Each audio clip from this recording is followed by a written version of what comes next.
අයිබෝවන් දුවේ පුතේ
අයිබෝවන් දුවේ පුතේ අපි සස්සිරු ආයතනයේ තියදා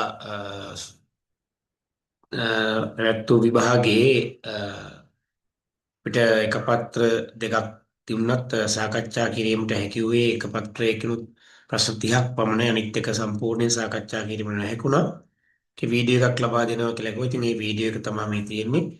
ඉතින් අපි ප්‍රශ්න පත්‍රය දාගෙන ඉවරලා මේ වීඩියෝ එකට යමු. ඊට පස්සේ මේ බලන්න පුළුවන් ඒක බලලා අඩුපාඩු තියෙනවා හදාගන්න.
අපි ෂෙයා ස්ක්‍රීන් දැම්මා.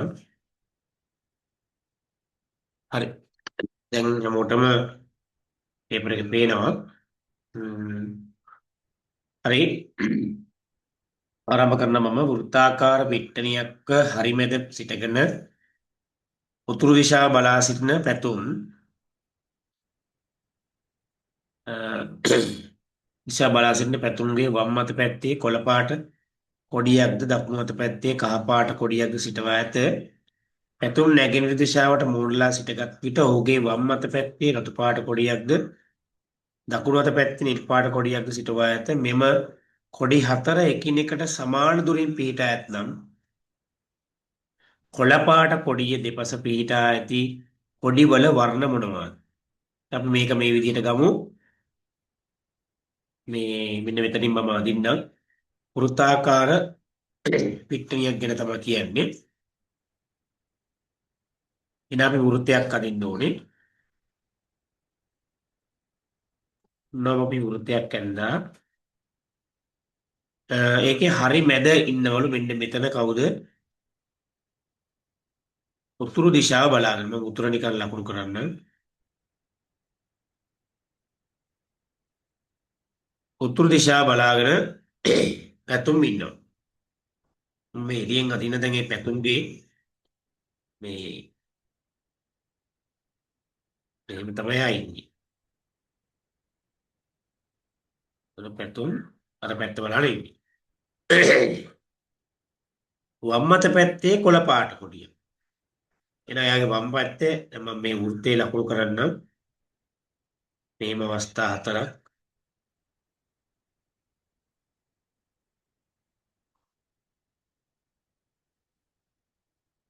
අන්න මේ උතුර ලකුණු කරන එක මම පොඩ්ඩක් එළියට දාන්න.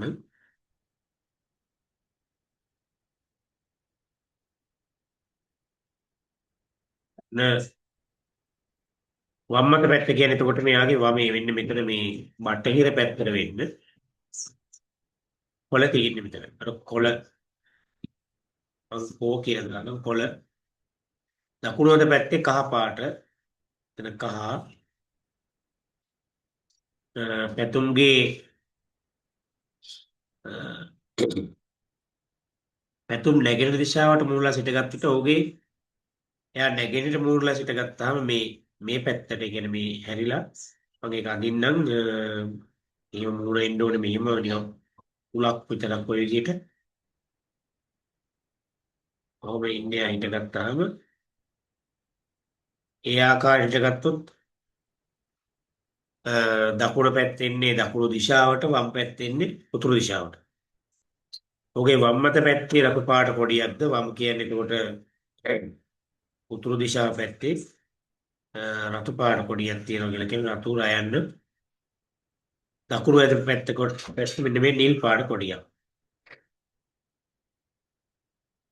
එම කොඩි හතර එකිනෙකට සමාන දුරින් පිටා ඇතනම් කොළ පාට කොඩිය දෙපස ඇති කොඩිවල වර්ණය. මේ තියෙන කොළ පාට කොඩිය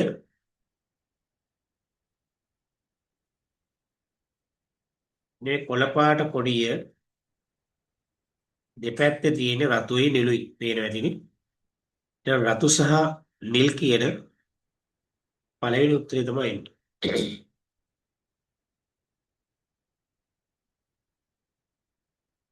හරිනේ. රතු පාට කොඩියක් තියෙන වම් අත පැත්තේ ආය හැරුණායින් පස්සේ දකුණු අත පැත්තේ නිල් පාට කොඩියක්. හරි. ඊළඟ ප්‍රශ්නෙට අපි යමු.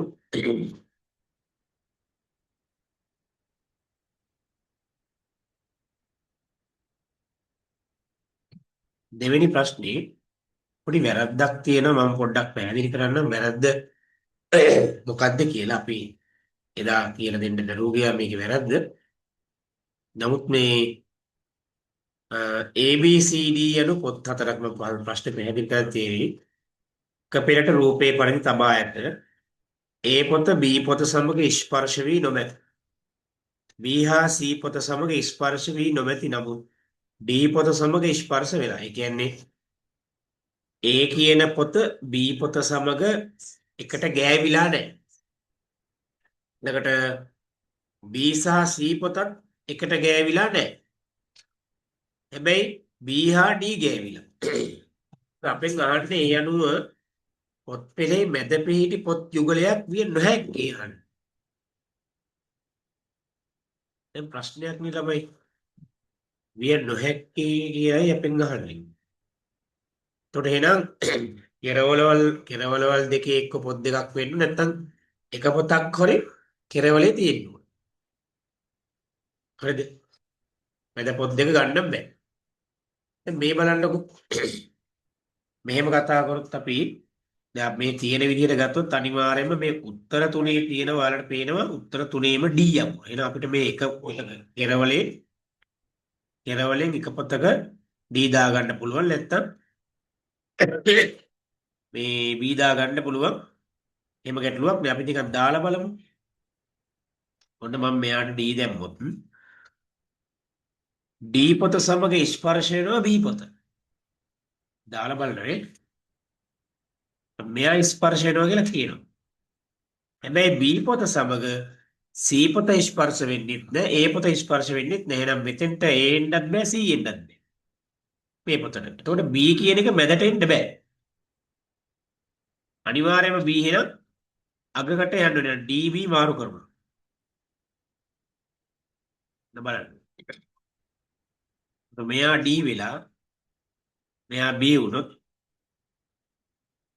වැඩේ අවුලක් නෑ. දැන් හරි. ඒත් අපිට පුළුවන් මෙයාට A දාන්න මෙයාට එක්ක C දාන්න මොකක් හරි ප්‍රශ්නයක් නෑ. අපි මෙයාට A දැම්මොත් මෙයාට C දැම්මොත් අපෙන් කියන්නේ මැද පොතක් B හා C පොත ස්පර්ශ නොමැති නමුත් D පොත සමග ස්පර්ශව ඇත. දැන් මේ ටික හරිනේ. අපිට කියනවනේ A පොත B පොත සමග ස්පර්ශ වෙලා නැහැ. හරි.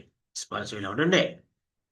ඊට B හා C පොත B පොත C පොත සමග ස්පර්ශ වෙන්නේ නැහැ. ඒකත් හරිනේ. හැබැයි B D දෙන්න ස්පර්ශ වෙලා. හරි. අපිට එහෙම විදිහට ගත්තොත් මේ අනුව පොත් පෙළෙහි මැද පිහිටි පොත් යුගලය විය නොහැක්කේ. පළවෙනි උත්තරේ CD. බලන්න. C තියෙනවා D තියෙනවා. ගන්න පුළුවන්ද බැයිද?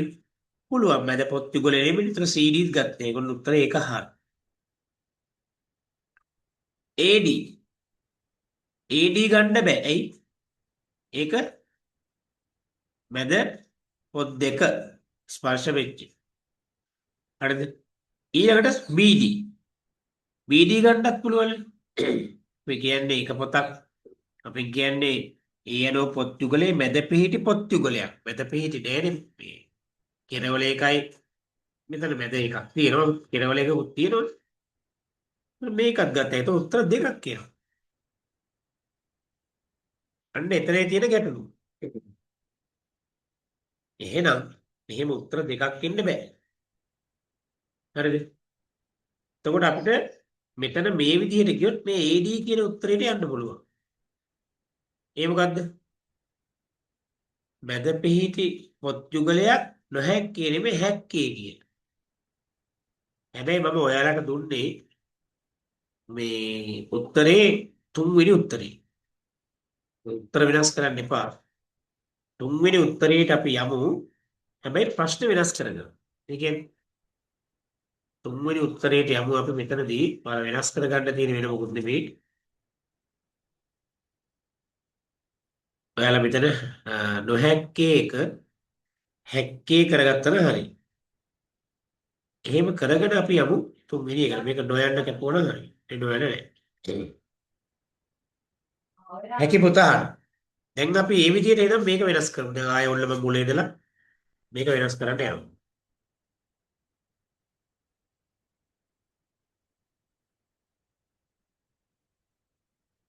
ඉතින් අපෙන් අහන්නේ මැද පොත් දෙක අනිවාර්යෙන්ම. එතකොට අපි උත්තරේ දා දුන්නේ මෙයා. ඒ දෙකට යමු අනිවාර්යෙන්. එතකොට එහෙනම් මේ එකක් B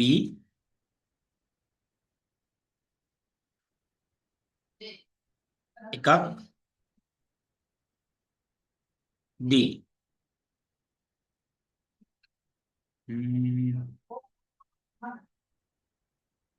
එහෙම වුණත් ගැටලුවක් වෙනවා නේද? අපිට B පොත සමග ස්පර්ශ වෙන්නේ නැහැ කියනවා නේද? මේ D පොත. sorry C ඒතකොට C එකක් හරි B එකක් හරි ගන්න වෙනවා. එතකොට අපිට නොහැක්කේ කියලා හැක්කේ කියලා මේ ප්‍රශ්නේ ඉස්සෙල්ලා විදිහටම හදන්න පුළුවන් නේ. එහෙනම් අපිට BD උත්තරේට යන්නත් බැරි වෙනවා.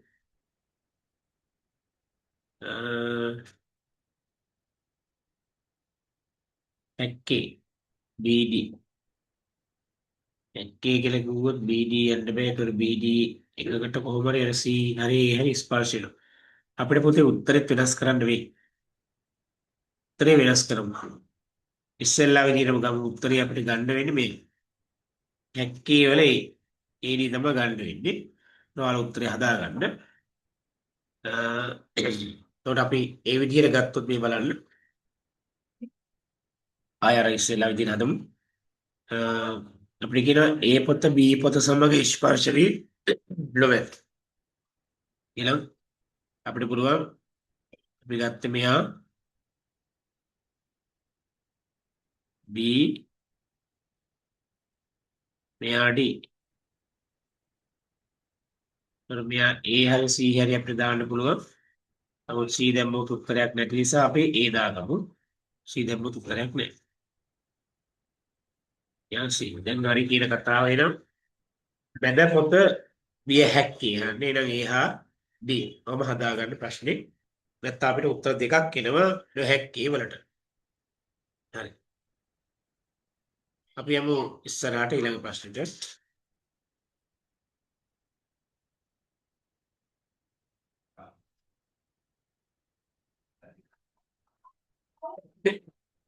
වැලිතලප කැබලි 5ක් කැවුම් 6ක් මිලදී ගැනීමට රුපියල් 280ක මුදලක් වැය වේ. වැලිතලප කැබලි 25ක් සහ කෑලි 25ක් සහ කැවුම් ගෙඩි 30ක් මිලට ගැනීමට වැයවන මුදල කීයද කියලා යහන්නේ.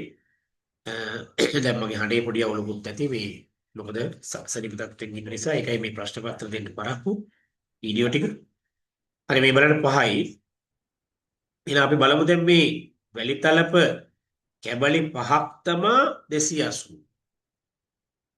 ඒතර අපිට පුළුවන් මෙහෙම ගන්න මේ වැලිතලප කැබලි 5කුයි කැවුම් 6කුයි දෙකම එකතු කරලා. ඒ වැලිතලප 5යි කැවුම් 6යි තමා 280යි. ඒකනේ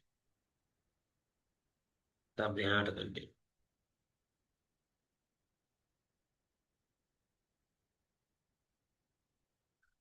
වැලිතලප 5යි කැවුම් 6යි ඊරෙන්නේ 280යි. වැලිතලප කැබලි 5 25 වෙලා තියෙන කීයෙන් ගොඩ වෙලාද? 5 5න් ගොඩ වෙලා 6 එතකොට එයත් 5න් ගොඩ වෙලා තමයි 30 ඇදිලා තියෙන්නේ. දැන් දෙකම සමාන ගගයෙන් ගොඩ කරා නම් අපි 280ක් මොකද කරන්න ඕනේ? ඒකෙම ගොඩ කරන්න. 10 400.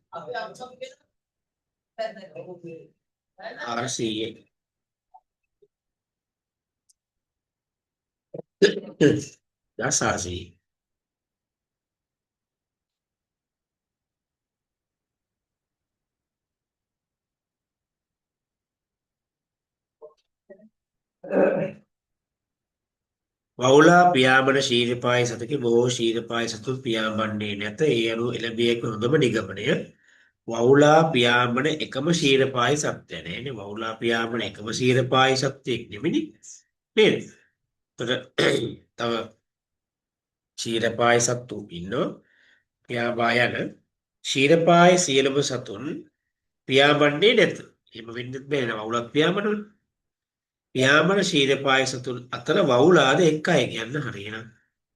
පියාඹන ශීර්පාය සතුන් අතර වවුලා එක සතෙක්. ඊළඟට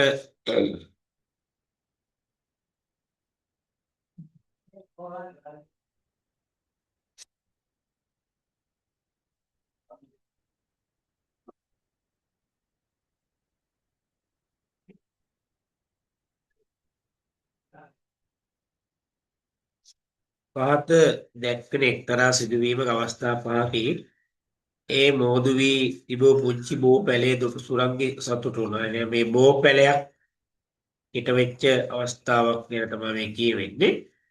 එහෙනම් අපි උත්තර තුන දිහා බලමු. උත්තර තුනේ පළවෙනි එකේ C, දෙවෙනි එකේ C, තුන්වෙනි එකේ A අකුර තියෙනවා. එහෙනම් ඒ තුන කියවලා බලමු.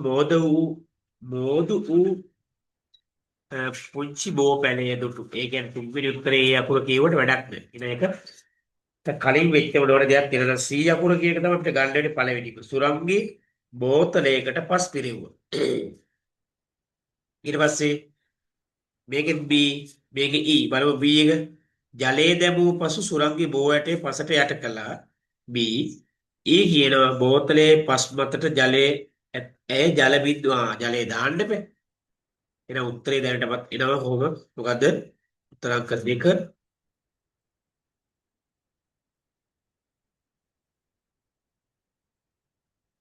E කියන්නේ බෝතලයේ පස් මතට ජලයේ බිඳු කීපයක් දැමුවා. B කියන්නේ ජලයේ දැමූ පසු සුරංගි බෝ ඇටේ පසට යට කළා. D කියන්නේ බෝතලය ටික දිනකට ගෙවත් තේ දැමුවා. ඒ මෝදු වී තිබූ පුංචි බෝ පැලේ දොටු සුරංගි සතුටටපත් වුණා. හරි. නම උත්තරේ.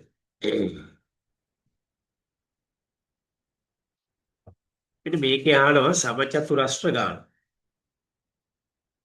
රූපයේ දැක්වෙන හතිර ඍජු රේඛා මගින් එකිනෙක සම්බන්ධ කළ විට දැකිය හැකි සමචතුරස්‍ර ගාන. එකිනෙක සම්බන්ධ කරලු රේඛා. අපි කොහොමද ගහගෙන යන්නේ?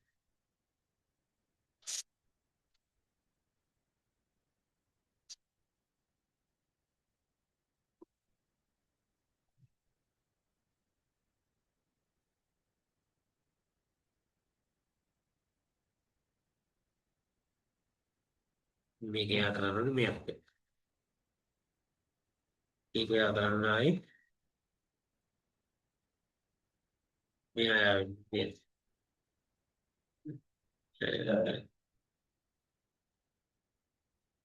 මේ අත්‍යාවෙන්න මේ අත්‍ය. මේ යා මේ අත්‍ය. රූපයක් යනවා. දැන් නිකන් තව තියෙනවා. මෙයා යාවෙන්න ලෝකෙත් එක්ක මෙයා යාවෙන්න මෙයා. සමචතුරස්‍ර නිකන් හොයාගන්න බෑ වගේ නේද? ඔබ තිබ්බා. ඔන්න බලන්න බං සමචතුරස්‍ර ටික අඳින්න. ඔබ තිබ්බා නෙමෙයි.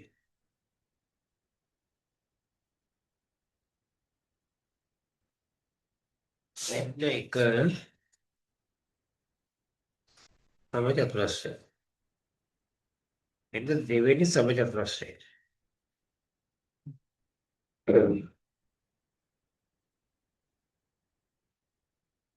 දෙවෙනි සමචතුරස්‍රය.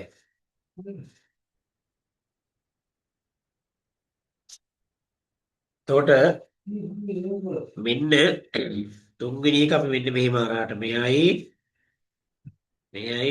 ඔය තියෙන්නේ. ඔන්න තුන්වෙනිය. හතරවෙනියත් ඒ විදිහට මේ රේඛාවේ මේක යා කළා.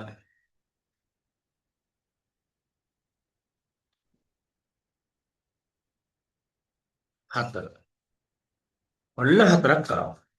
එහෙනම් තුන්වෙනි එක. හතර කී.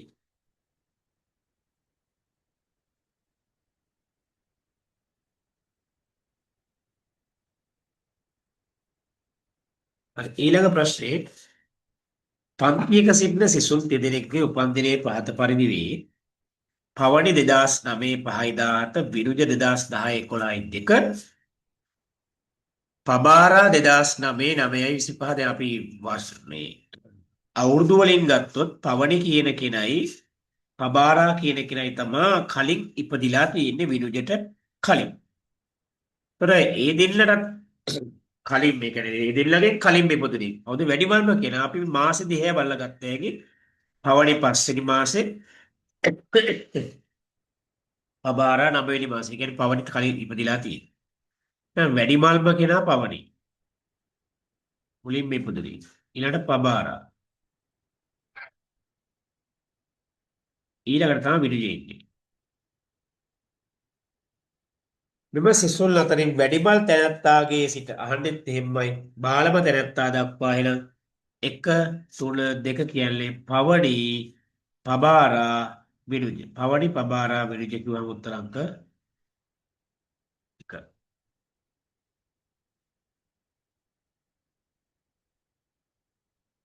දී ඇති ත්‍රිකෝණ හැඩයේ කඩදාසි තුනක්ම භාවිත ආකාරයෙන්ම තුනම එම ආකාරයෙන්ම භාවිත කර විශාල ත්‍රිකෝණයක් සකස් කළ හැකි එකිනෙකට වෙනස් ආකාර කීයක් තිබේ. මේ බලන්න මම මේක අදින්නම් මෙන්න මෙහි.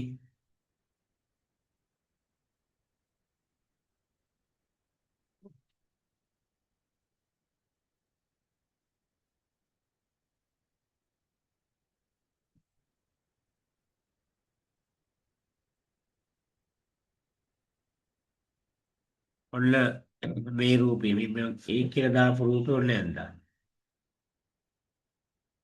මෙයා B කියලා මම දාගත්තා මෙයා C. තොරොන්න ඒ රූපේ ඇඳලා තියෙන්නේ ඒ රූපේට අපි කරන්නේ මේ ත්‍රිකෝණය ඔය තියෙන විදිහටම අ, වෙනසක් කරන්නේ නැතුව වෙනසක් කරන්නේ නැතුව වෙනසක් කරන්නේ නැතුව බෑ. අනිත් පැත්ත හරවන්න ඕන. ඉතින් මේ B කියන එක අනිත් පැත්ත හරවලා මෙතෙන්ට ගේනවා. මේක තනිකර මේ සරල රේඛාවක් විදිහට එනවා. ඊට පස්සේ අනිත් එක්කෙනාව ඔය තියෙන විදිහටම දාන්න බෑ. ඒකත් අනිත් පැත්ත හරවලා මෙතෙන්ට ගන්නවා.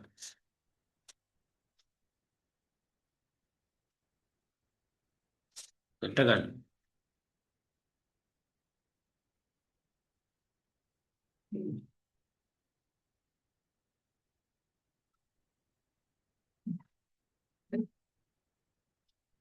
ඔන්න ගත්තාම අපිට ත්‍රිකෝණයක් හැදෙනවා. එහෙනම් දැන් මම මේකේ මේ දෙකටම මගේ අකුර දාන්න මෙන්න ඒ අකුර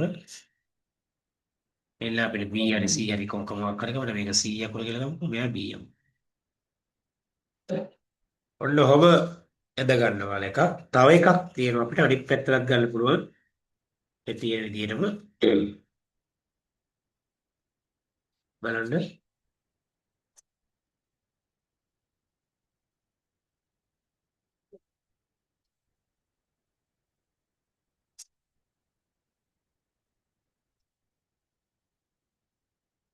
ඒ අකුර තමයි තියෙන්නේ. මේ අකුර මම මේක දැම්ම ඔන්න ඒ අකුර.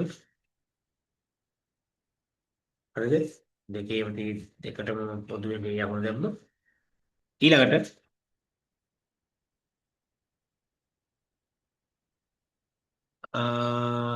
නෑ නේද? එහෙම නෙමෙයි. එකේ වෙනස් වෙනවානේ. මේක අනිත් පැත්ත හරවන්න ඕනේ. මේ කඩ පිට හරවලා තමයි අපිට ගන්න වෙන්නේ.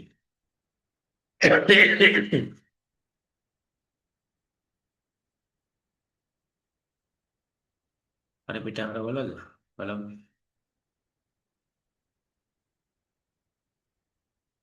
ඉනිකට වෙනස් ආකාර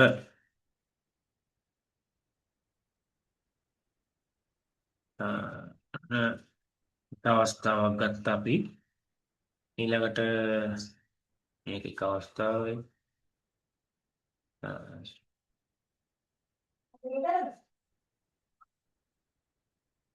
මෙයා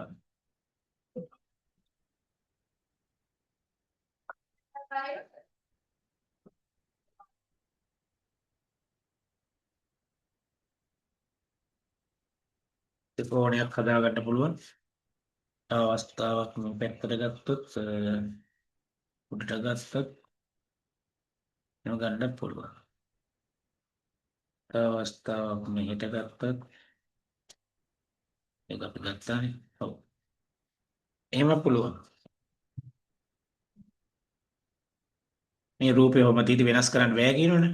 මේ තියෙන මේ එම කඩදාසි එම ආකාරයෙන්ම භාවිත කර වෙනස් කරන්නත් බෑ. දී ඇති ත්‍රිකෝණ හැඩ ඉති කඩදාසි මේ විදිහටම. මේවා එහාට මෙහාට මාරු කරන්නත් බෑ. ඔය තියෙන විදිහටම තියෙන්නත් ඕන. කඩදාසි තුන එම ආකාරයෙන් භාවිත කරන එකක් හැදුවා. තව එකක් පුළුවන් හදන්න. ඒ තමයි මම ඔන්න හදන බලා ගන්න.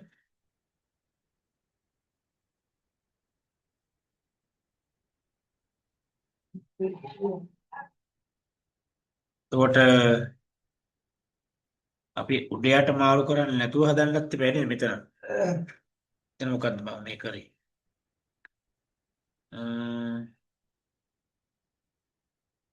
ගොඩක් ඉන්න මොකක්ද ඒ උනේ කියලා බලන්න. උඩයට මාරු කරන්න බෑ. අපිට තියෙන විදිහටම ගන්න බෑ. ඒතකොට එන පළවෙනි එකත් වැරදි නේද? ඔව් ඊට බලන්න.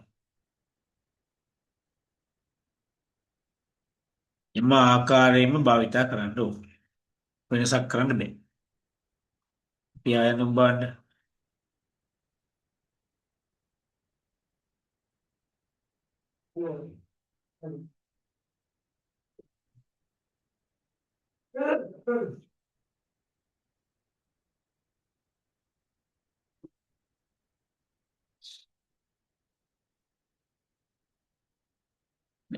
මේ ආකාරයෙන් භාවිතා කරනවා. මේ අකුර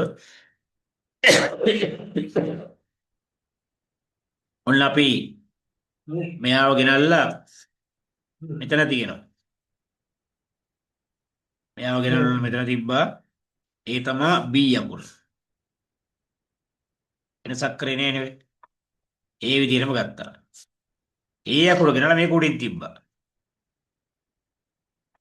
දැන් හරි. ඒ අකුර මේ C අකුර. C අකුර ගෙනල්ලා උඩින් තිබ්බා. ඔන්න ඒක හරි. ඔන්න එන්නේ එක අවස්ථාවක්. තව අවස්ථාවක් වෙනවා පොඩ්ඩක් ඉන්න. අ, තව අවස්ථාවක් මම පැහැදිලි කරන්න. තප්පරයක් දෙන්න.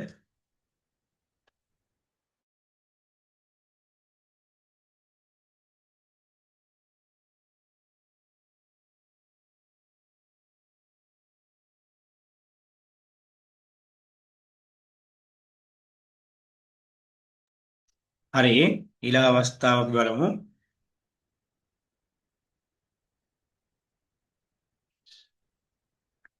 ඔය තියෙන විදිහටම අපි ගන්න ඕනේ. අකුරු එහාට මෙහාට මාරු කරන්නත් බෑ. අ, එහෙම කිසිම දෙයක් කරන්න බෑ අපිට. නොකර තමයි අපි ගන්න හදන්න ඕනේ. ඒතකොට මේ තියෙන විදිහටම ගත්තොත් අ, මේ පළවෙනි එක හරි. ඊළඟට අපිට මේ පැත්තට ගත්තොත් මේක කන පිට හරවන්න ඕන. ඒ වෙනස් ඉදිරියට හැඩ ත්‍රිකෝණ හැඩ ඇති කඩදාසි තුන එම ආකාරයෙන්ම භාවිතා කරනවා. එතකොට ඔන්න මම මෙහෙම අරගත්තා. අරගෙන මේක ගත්තා. ඊට පස්සේ එහා පැත්තට දැම්මොත් එකක් කන පිට හරවන්න වෙනවා. එම හරවන්න නැතුව අපිට ගන්න පුළුවන් තව ක්‍රමයක්.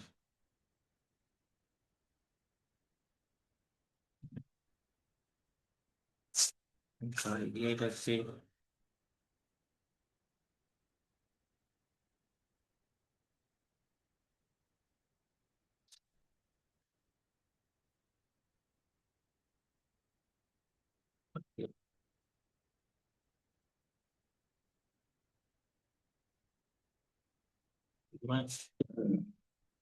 අපි ගත්තනේ.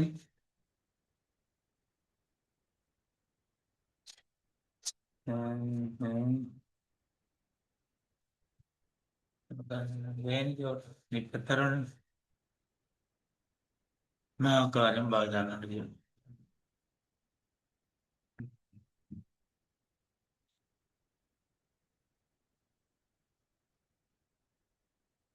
පස්සේ මෙයා මෙතෙන්ට ගත්තොත්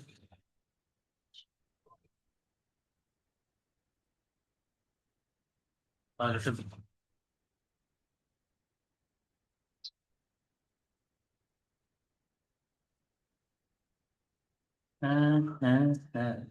බලමු අපි අදලා.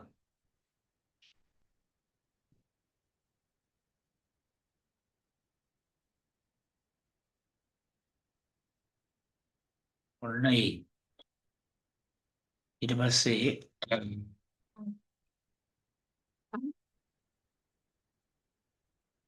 ගත්තොත් මෙහෙම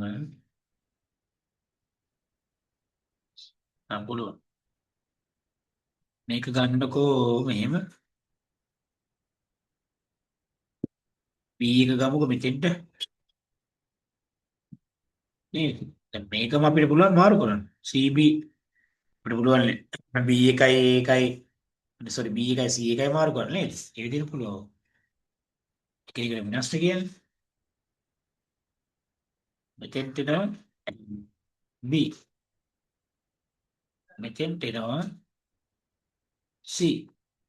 වර්ග දෙකක්. හරිද? මේක වර්ග දෙකක්. වැඩේ වෙනස් කරේ නේ. එහෙනම් මාරු කරේ නේ. මාරු කරන්නේ නැතුව ඒ විදිහටම ගත්තා. තෝරනක ඇඳ ගන්න මේ හරිද?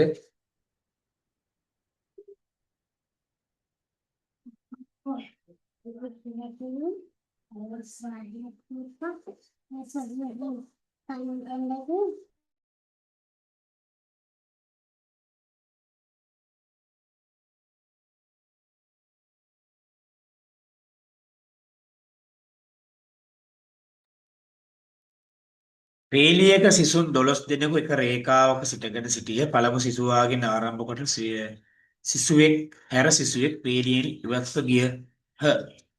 ඉතිරි පිරිස නැවත පේලියක් සෑදූ අතර එහි පළමු සිසුවාගෙන් ආරම්භ කොට සිසුන් දෙදෙනෙකුට පසු එක් අයෙක් බැගින් පේලියෙන් ඉවත් වී. දැන් පේලියේ ඉතුරු සිසු ගන්න තියෙන්නේ.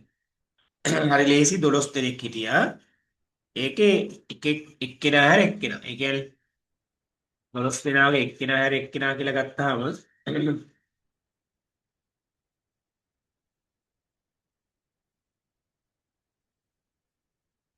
විනාඩියක් දෙන්නකොට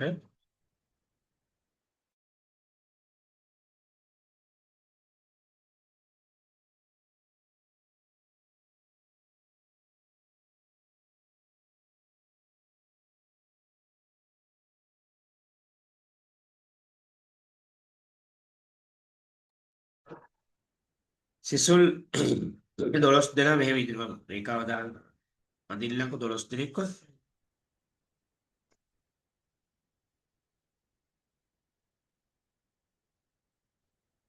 12 දෙනා බලන්න.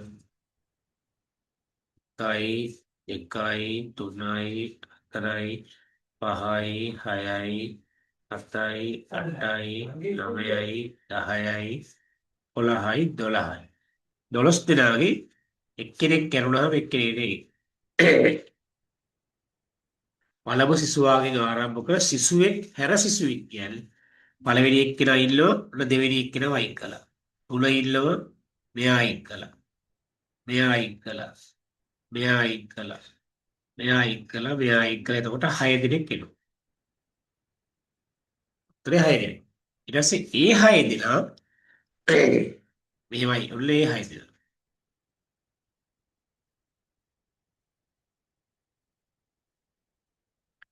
ඒ 6 දෙනා අපිට කියනවා පළමු සිසුවාගේ ආරම්භ කොට සිසු දෙදෙනෙකුට පසු 1යි 2කින් පස්සේ තුන්වෙනිය ඉවත් කළා. 4යි 5න් පස්සේ 6වෙනි ඉවත් කළා. එහෙනම් ඉතිරි ගාන ආල්ලේ කීයක් ඉතුරු වෙනවද? 4 දෙනෙක් ඉතුරු වෙනවා. දැන් උත්තරේ අංක 2. හරි.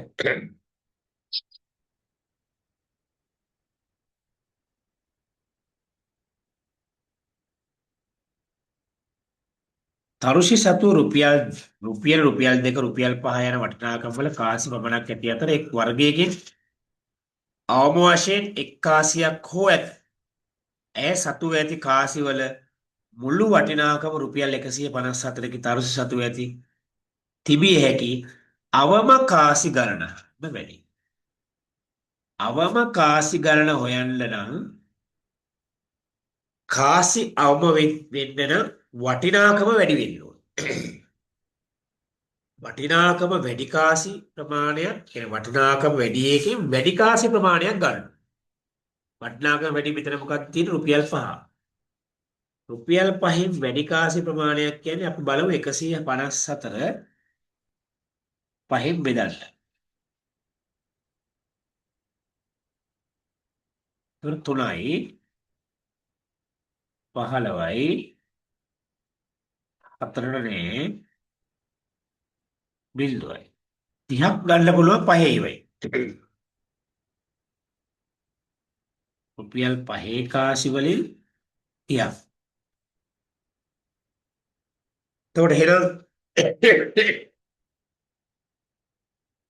5ේවත් 30ක් ගියාම 4ක් ඉතුරු වෙනවා රුපියල් 4ක්. මේ තියෙන්නේ රුපියල් 4. රුපියල් 4ක් ඉතිරි. ඒ ඉතිරි 4 හදාගන්න වෙන්නේ මේකේ. එතකොට අපිට හැම එකෙන්ම කාසි ගන්න ඕන නිසා නැත්තම් රුපියල් 2කේව දෙකක් ගත්තම හරි රුපියලක් ගන්න බෑ. එහෙනම් රුපියල් 2කින් ගන්න පුළුවන් වෙන්නේ එක කාසියයි.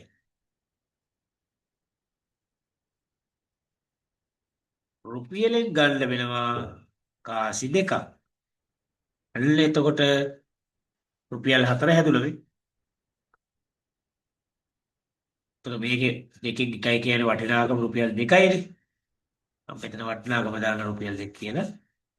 කාසි එකයි. එතකොට ඔන්න අපිට 34 එනවා.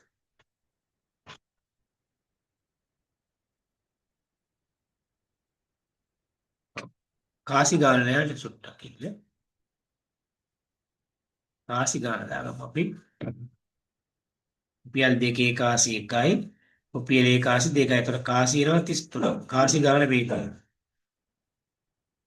කාසි 33 අපි රුපියල් 2 කාසිය කියන්නේ වටිනාකම වෙනවා දෙවරක් එක 2යි. එතකොට ඔන්න දෙවරක් එක 2යි මෙතන 2යි 4යි 150යි 4යි 154යි. එහෙනම් උත්තරේ වෙන්නේ කාසි ගාන අහන්නේ 33යි.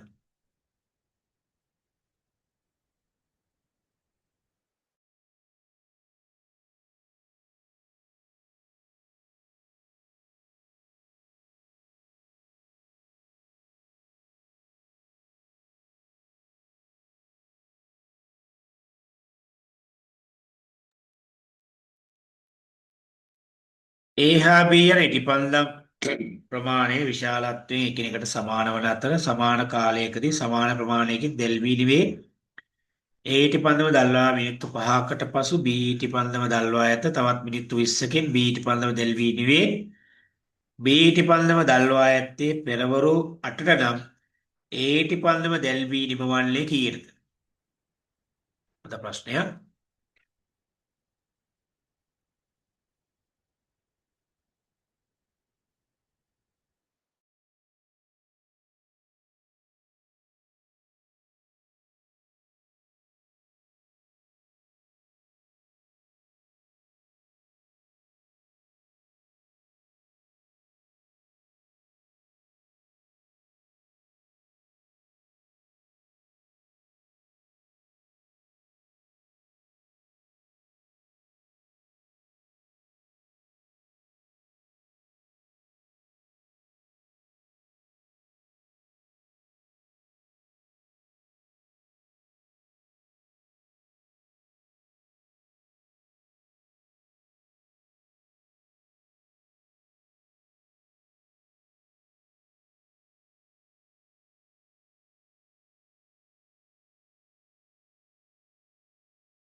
හරි. පොඩ්ඩක් අසරි පිටත් වෙන්න. A හා B යන ඉටිපන්දම් ප්‍රමාණය විශාලත්වයෙන් එකිනෙකට සමාන වන අතර සමාන කාලයකදී සමාන ප්‍රමාණයකින් දැල් වෙනවා. සමාන ප්‍රමාණයක් දැල්විලා නිවිල යනවා දෙකම ඒ විදිහට. A ඉටිපන්දම දල්වා මිනිත්තු 5කට පසුව B ඉටිපන්දම දල්වා ඇත. තව මිනිත්තු 20කින් B ඉටිපන්දම දැල් වී නිවෙනවා. B ඉටිපන්දම දල්වා ඇත්තේ පෙරවරු 8ට නම්. දැන් B ඉටිපන්දම 8ට නම් දල්වලා තියෙන්නේ. එයා 8:20 වෙදි ඉවරයිනේ පුතේ. එයා 8:20 වෙදි දැල්විලා අවසానයි.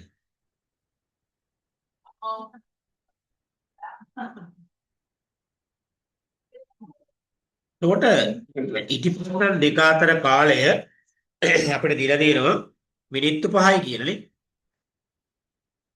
AB A හා B යන ඉටිපන්දම් ප්‍රමාණය විශාලත්වයෙන් එකිනෙකට සමාන වන අතර A ඉටිපන්දම දල්වා මිනිත්තු 5කට පස්සේ. එහෙනම් A ඉටිපන්දම දල්වා මිනිත්තු 5කට පස්සේ B නම් B ඉටිපන්දම දල්වලා මිනිත්තු 5කට පෙර වෙන්න බෑ. ඉටිපන්දම නේද? එහෙනම් ඒට පන්දම දැල්වී නිමවන්නේ කීයටද? එහෙනම් මෙයා පටන් අරන් තියෙන්නේ මිනිත්තු 5කට කලින් නම් ඒට පන්දම 7:55ට මිනිත්තු 20ක් යනවා ඒක දැල් වෙන්න. ලේසි මෙහෙම හදන්න ඕනෙත් නෑ නිකම් විනාඩි 5ක් අඩු කරන්න හරි මෙතන. මම මෙහෙම හදන්නම්කෝ.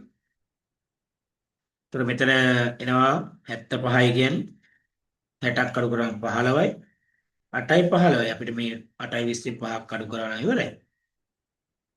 ඒතර ඒක දැල් වෙන්න යන කාලය 8:15යි.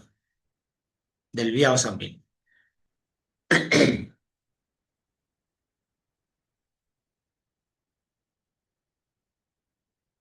ඊළඟ ප්‍රශ්නේ බලන්න.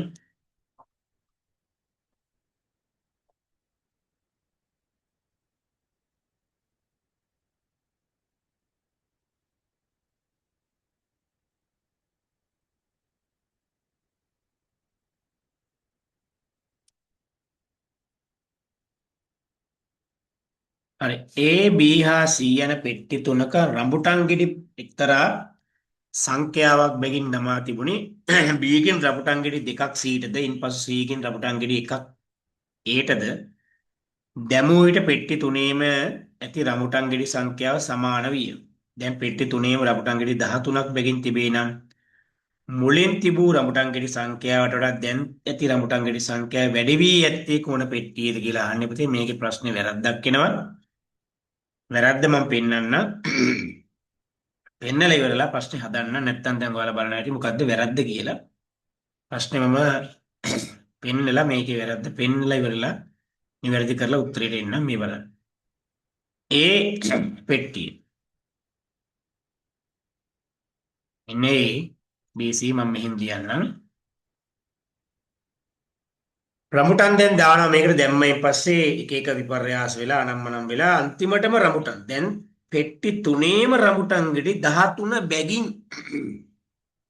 එහෙනම් මෙයාගේ 13ක් තියෙනවා. මෙයාගේ 13ක් තියෙනවා. මෙයාගේ 13ක් තියෙනවා. දැන් 13 තියෙනවා. දැන් මේක කලින් වෙච්ච දේ කියන්නේ දැන් මේකේ මේ කලින් වෙච්ච දේ කියන්නේ B ගෙන් දෙකක් දානවා C ට දානවා ආයෙට ගන්න ඕන කියනවනේ. ඊට කලින් මේ පෙට්ටි තුනේ රඹුටන් තිබ්බ විදිහ අපි හොයාගමු. හරි. දැන් මේ බලන්න. මේ තුනේම මේ රඹුටන් දැම්මයින් පස්සේනේ B ගෙන් රඹුටන් ගෙඩි දෙකක් C ට දානවා. එහෙනම් B ගෙන් දෙකක් දාලානේ C ට. ඒ දාපු දෙක ආපහු ගමු. එහෙනම් B ට දෙකක් එකතු කරනවා. 15යි. හරිනේ. ඊළඟට B ගෙන් රඹුටන් ගෙඩි දෙකක් C ට දානවා. කියන්නේ B ගෙන් දෙක එකතු වෙනවා. දැන් C ට දාලා ඉවරලානේ 13 වෙලා තියෙන්නේ. එහෙනම් C ගෙන් මොකද කරන්න ඕනේ මේ දෙක අඩු කරන්න ඕනේ. එහෙනම් C ගාව තිබිලා තියෙන්නේ 11යි. දැන් එහෙනම් ඔය ගෙඩි පෙට්ටි තුනේම තියෙන රඹුටන් වල මුළු ගාන වෙනස් වෙන්න බෑ. බලන්න දැන් 13යි 13යි 13යි 39යි. දැනුත් 39යි. 13යි 15යි 11යි කියන්නේ 39යි. බලන්න. වෙනසක් නැහැ. ඊට පස්සේ අපිට කියනවා ඉන්පසු C ගෙන් රඹුටන් ගෙඩියක්. C ගෙන් රඹුටන් ගෙඩියක් ඒට දානවා කියන්නේ එහෙනම් C ගේ දැම්මයින් පස්සේ තමයි. එහෙනම් C ගෙන් දැම්මගෙන් පස්සේ එහෙනම් ඒක මොකද කරන්නේ C ට එකතු කරන්න ඕනේ.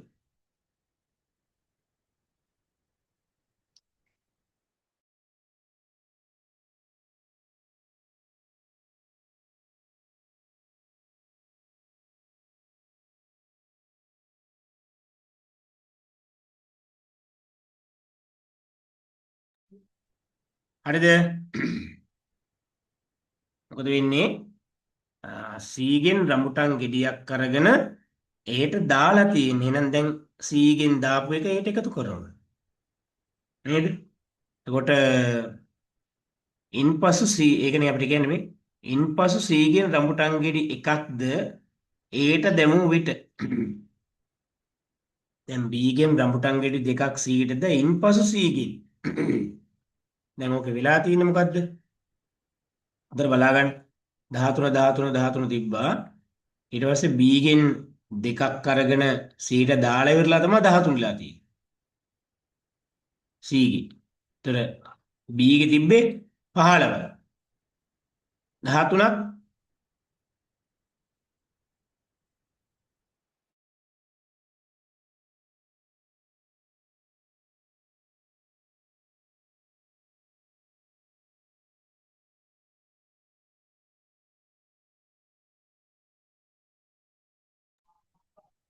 හරිද? දැන් මේවයි වෙලා තියෙන්නේ පුතේ. දැන් මේ එක තියන්නකො පොඩ්ඩක් පැත්තකින්. එක පොඩ්ඩක් පැත්තකින් තියන්න මේ හරිද? එතකොට 13 ඔන්න මෙයාට දැන් 13 තියෙන පස්සේ 13ට කලින් මෙයාගේ 15 තිබිලා තියෙනවා. මෙයාගේ තිබිලා තියෙන්නේ 11යි. දැන් ওই විදිහට තමයි තිබිලා තියෙන්නේ. ඊට පස්සේ මේ 11න් තමා මෙයා එකක් මේකට දාලා තියෙනවා. ඉන්පසු කියන්නේ එහෙමනේ. ඉන්පසු සීගෙන් රඹුටන් ගෙඩි එකක් ඒට දාලා. ඊට දාපු 11න් දාපු උනයින් පස්සේ තමයි මෙයා මක් වෙලාද? මක් වෙලා තියෙන්නේ දැන්? ඉන්පසු සීගෙන් රඹුටන් ගෙඩි එකක් ඒට දැමූ විට දැන් මෙයාගෙන් එකක් මක් වෙලාද? අඩු වෙලා. ඒ කියන්නේ දැන් තිබ්බ ගානම 11යි. තිබ්බ ගානම 11යි මෙයාට දැම්මා. හරිද? එතකොට කලින් තිබිලා තියෙන 11යි පස්සේ 13 වෙලා තියෙනවනේ. එතකොට ඒක දැන් අපි මොකද කරන්නේ? දැන් මේ නිවැරදි කරනවා. ඉන්පසු c ගෙන්. එහෙනම් මෙයාගෙන් එකක් මෙයාට මක් කරන්නද? දාපු එක එකතු කරන්න ඕන. එතකොට බලන්න මෙයා ගාව එතකොට 12ක් තිබිලා තියෙනවා. 12න් තමයි එකක් මෙයාට දීලා තියෙන්නේ. එතකොට මෙයාගේ එකක් මක් වෙන්න ඕනද? අඩු වෙන්න ඕනේ. දැන් බලන්න ගෙඩි බැලන්ස් වෙන එක 12යි 15යි 12යි හරිනේ 29 එන්න ඕනේ. දැන් ඒට දැමූ විට පෙට්ටි තුනේම ඇති රඹුටන් ගෙඩි සංඛ්‍යාව දැන් හරි ගියා. දැන් අපි ඕනනම් ආයේ දාලා බලන්න දැන් මේකේ තියෙන විදිහ මේ A ගේ 12යි B ගේ 15යි C ගේ 12යි තිබිලා තියෙනවා. ඕනනම් හදලා බලමු ආයේ මේ බලන්න. A B C තිබිලා තියෙන විදිහ තමයි මෙයාගේ 12ක් තිබිලා මෙයාගේ 15ක් තිබිලා මෙයාගේ 12ක් තිබිලා. ඊට පස්සේ මොකද වෙලා තියෙන්නේ? B ගෙන් දෙකක් මෙයාට දාලා. දැන් මෙයාට ඔන්න දෙකක් අඩු වෙනවා මෙයාගෙන් 13යි. මෙයාට මේ දෙක එකතු වෙනවා. මෙයා 14යි. ඉන්පස්සේ මෙයාගෙන් මේකට එකක් දීලා මෙයාගේ 13යි. මෙයාගේ එකක් අඩු වෙනවා 13යි. රයිට්. දැන් ඕකනේ වෙලා තියෙන්නේ 13 13 හැදිලා තියෙන්නේ එහෙමයි. දැන් තිබිලා තියෙන්නේ 12 15 12. අහන්නේ මොකද්ද? මුලින් තිබූ රඹුටන් ගෙඩි සංඛ්‍යාවට වඩා දැන් ඇති රඹුටන් ගෙඩි සංඛ්‍යාව වැඩි වී ඇත්තේ කොන පෙට්ටියද පුතේ? දැන් මුලින් තිබූ රඹුටන් ගෙඩි ගාන තියෙන්නේ මෙයාගේ 12යි. මේ බලන්න මේ ප්‍රශ්නේ වැරද්ද මම මේකේ වැරද්ද පෙන්නන්නේ. මුලින් මෙයාගේ 12යි මෙයාගේ 12යි මෙයාගේ 15යි. බලන්න 15න් දෙකක් අඩු වුණා. එයාට අඩු වුණා ඇත්තටම. B ගේ. හැබැයි මෙයාගේ 12යි තිබ්බේ දැන් තියෙනවා 13ක්. ඒ කියන්නේ එකක් වැඩි වෙලා. මෙයාගේ 12යි තිබ්බේ දැන් තියෙනවා 13ක්. එකක් වැඩි වෙලා දෙන්නගෙම. එහෙනම් අපි වැඩි වී ඇත්තේ කියලා ඇහුවොත් උත්තර දෙකක් තියෙනවා. ඒ තමයි A හා C. එහෙනම් අපි මෙතන ප්‍රශ්නේ වෙනස් කරගන්න වෙන්නේ මොකද්ද? වැඩි වී නෙමේ අඩු වී. අඩු වී ඇත්තේ කොන පෙට්ටියද? එහෙනම් උත්තර අංක 2. බිලිඳු. හරි.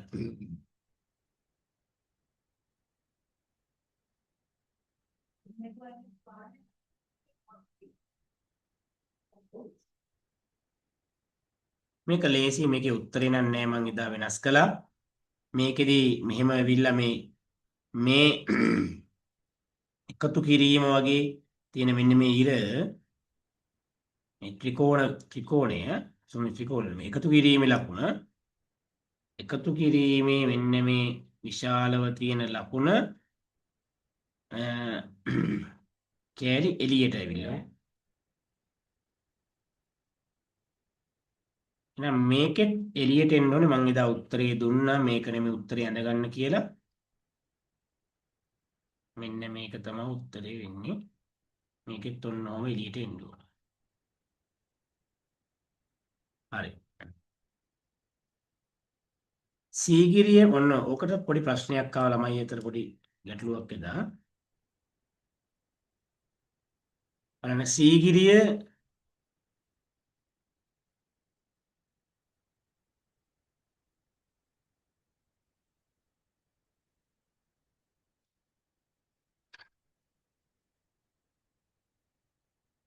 සීගිරියේ පැරණි රාජධානිය සීගිරි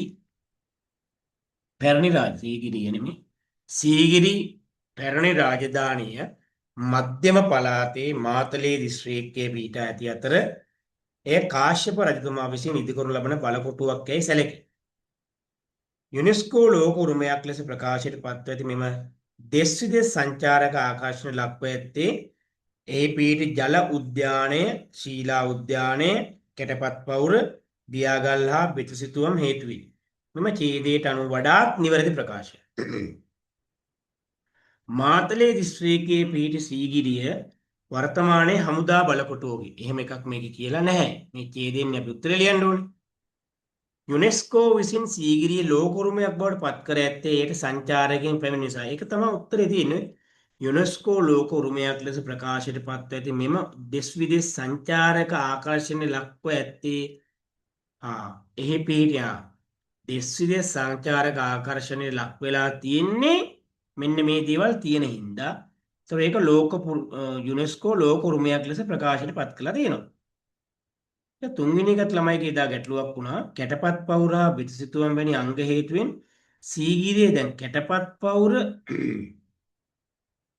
බිතුසිතුවම් කියලා මේකේ තියෙනවා. දැන් සීගිරිය ජන ආකර්ෂණ ලක්ව තිබේ. ඒක ගැන අපිට මෙතන කියවෙන්නේ නැහැ. අපිට මේ කේදෙන් කියවෙන්නේ නැහැ ජන ආකර්ෂණයට ලක් වෙලා තියෙනවා කියලා. හරිද?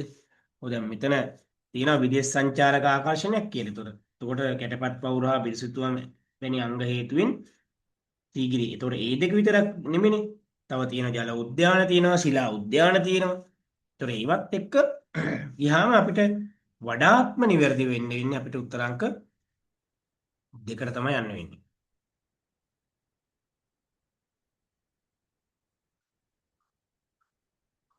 හරි.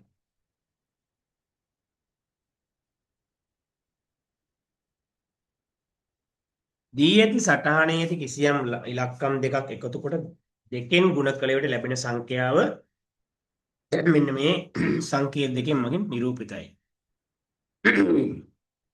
ඉලක්කම් සහ ඒවායේ නිරූපිත සංකේත අතර ඇති සම්බන්ධතාවය හඳුනාගෙන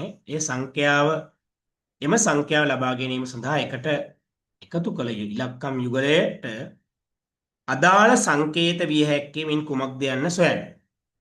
මේ බලන්න. මේ U හැඩය කියන්නේ මෙයානේ. මෙන්න මෙයා තමයි U හැඩය කියන්නේ. එයා 2.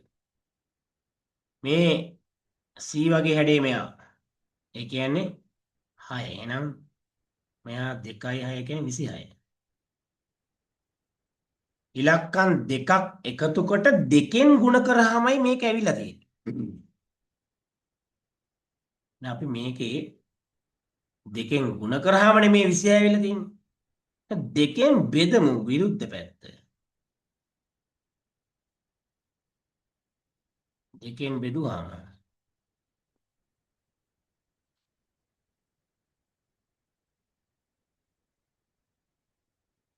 13 එන්න ඕන.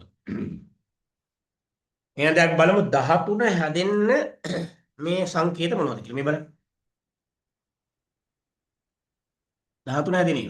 දැන් U අකුර වගේ අර අතනම තිබ්බ එක දෙක මෙයා L අකුර වගේ කියන්නේ මේ 3 මේ තියෙන මෙතන මේ L අකුර වගේ. ඒතකොට මේ දෙක එකතු කරාම 13ක් හැදෙන්නේ 5යි එන්නේ. මෙයා C හැඩේ වගේ කියන්නේ C එක අනිත් පැත්ත අරෝප හැඩය. මෙන්න මේ 4. මේ 7 අනිත් පැත්ත හැරුවා වගේ මේ 9. 4යි 9 එකතු කරාම 13 ලැබෙනවන්න උත්තරය ආවා. බලමු අපි මේ ඊළඟ එකත් එහෙම වෙනවද කියලා. මේකේ කොටුව වගේ එක. කොටුව කියන්නේ මැද ඉන්නේ 5. ඊට පස්සේ L අකුර වගේ අනිත් පැත්ත හැරවම 1. ඒක ඉන්නේ 6. එහෙනම් උත්තරේ ගන්න වෙන්නේ අපිට අංක 2. හරි.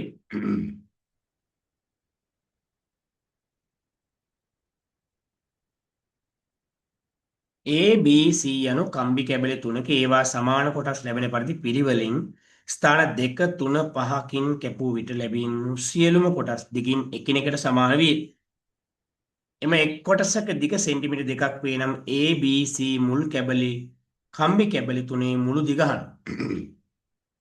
දැන් මේ බලන්න. මෙන්න ඒ කම්බි කැබල්ල.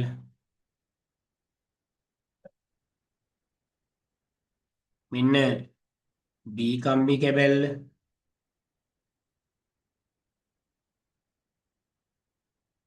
මෙන්න C කම්බි කැබල්ල බලන්න කටුවට කරා නම් හරි ලේසි මේ මහලුකු දේවල් නෙමෙයි. C කම්බි කැබල්ල. A කම්බි කැබල්ලෙන් අපි කපනවලු ස්ථාන දෙකකින්. කැබලි කීයක් කියනවද? 3ක් කියනවා ඒතකොට මේ. ඔන්න A කම්බි කැබල්ල ස්ථාන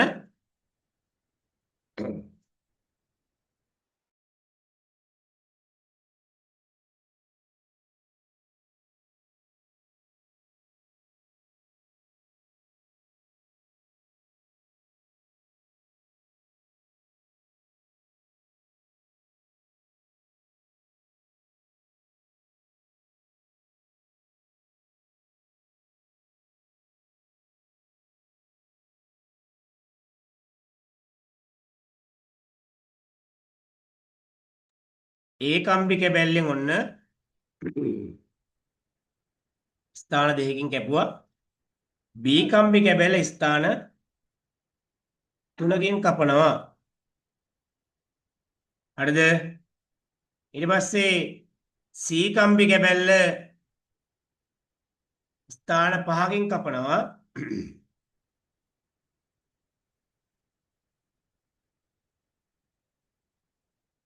පහයි. බලන්න කැබලි ලැබෙන හැටි. මේකේ කැබලි 3යි.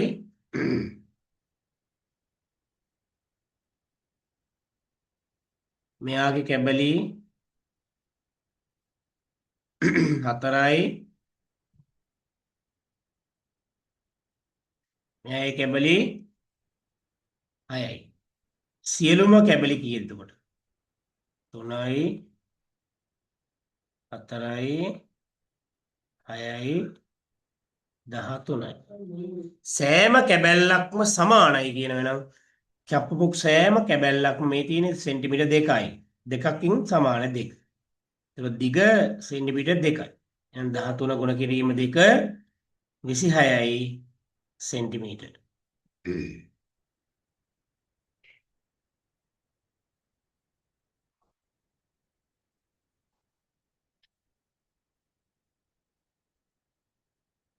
පහත වගුවේ දී ඇත්තේ යතුරු පැදි හා තීරෝධරත පමණක් නතර කරන රථගාලක සතිය දින දෙකක් තුල නවත්වා තිබූ වාහනවල රෝධ සංඛ්‍යා. මම මේකේ උත්තරේ කලින් විභාග කියනවලට දුන්න වෙලාව උත්තරේ වැරදිලා තිබ්බා. ඊට පස්සේ අපි නිවැරදි කළා එක. නමුත් අවුල් ඇති පෙලක් ළමයිට එදා. දැන් මේක හොඳට වීඩියෝ එක බලන්න. එතකොට තේරෙයි. බලන්න. පහත වගුවේ ඇත්තේ යතුරු පැදි හා තීරෝධ රථ පමණක් නතර කරන රථගාලක සතියේ දින දෙකක් තුළ නවත්වා තිබූ වාහනවල රෝධ සංඛ්‍යාව එකතුව වේ. මෙම දින දෙකේදීම රථගාලයේ නවත්වා තිබූ මුළු රථ ගණන 6ක් වේ නම් එම දින දෙකේදීම රථගාලයේ නවත්වා තිබූ මුළු යතුරු පැදි ගණන කීයද? හරිද?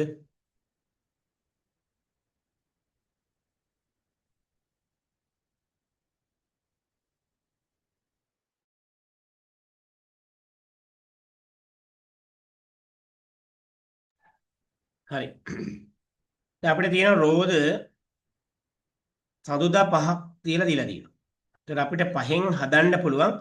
අනිවාර්යයෙන්ම දැන් මේ රථගායේ තීරෝධ රථත් තියෙන්න ඕනේ, යතුරු පැදිත් තියෙන්න ඕනේ. මේ පහත වගුවේ දී ඇත්තේ යතුරු පැදි හා තීරෝධ රථ පමණක් නතර කරලා රථගාලක සතියේ දින දෙකක් තුර නවත්වා තිබූ වාහනවල රෝධ සංඛ්‍යාව එකතු වේ.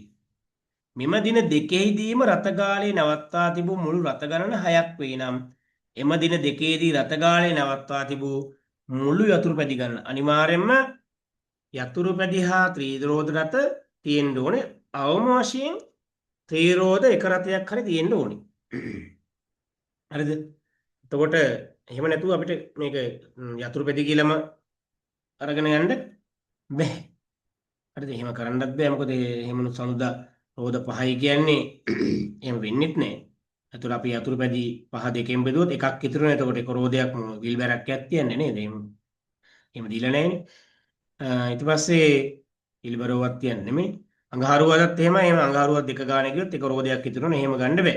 එන අනිවාර්යයෙන්ම ත්‍රිරෝද රථයක් හෝ රථ දෙකක් හෝ තිබිලා තියෙනවා. අපිට ඉතින් ත්‍රිරෝද එක රථයකට තමයි දෙකේම යන්න වෙන්නේ. මොකද අපිට මුළු ගාන මේ යන්න තියෙන හින්දා.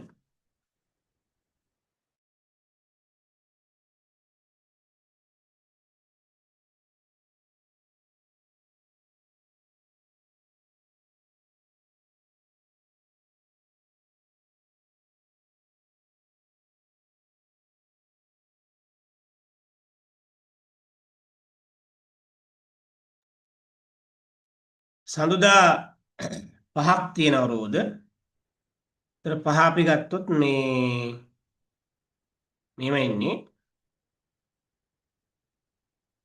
ත්‍රිරෝද රථ වලට රෝද 3ක් යනවනේ. ඒතර පහෙන් 3ක් ගියාම දෙකක් තියෙනවා ඉතුරු නේද? එතකොට අනිවාර්යයෙන්ම යතුරු පැදි එකක් තියලා තියෙනවා. බලන්නකෝ. මේ විදිහට ගමුකෝ ඒක.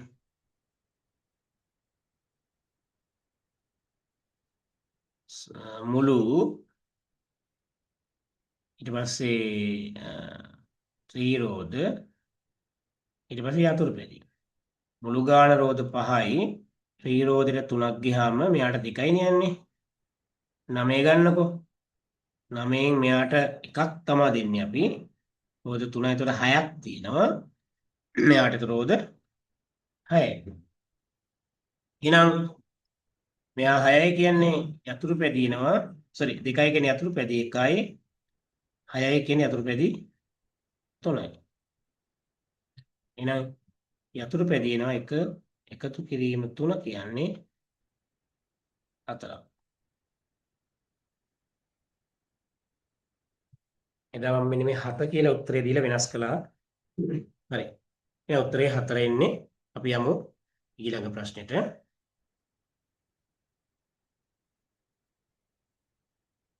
එහෙනම් ලේසි ටට්ටක් ගාලා කරමු. 7 8 5 LDFT අපිට ඒක අසමානයි. එහෙම මොකුත් විස්තරයක් දීලා නැහැ නේද? මෙතනින් දාගමු අපි.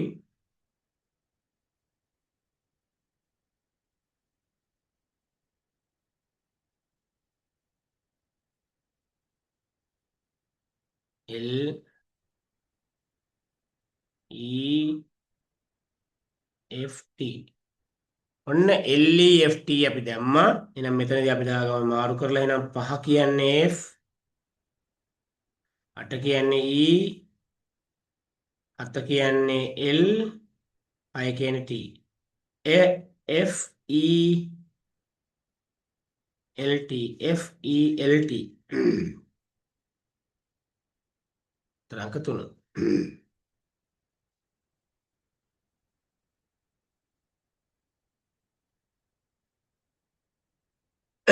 19 ප්‍රශ්න බලන්න.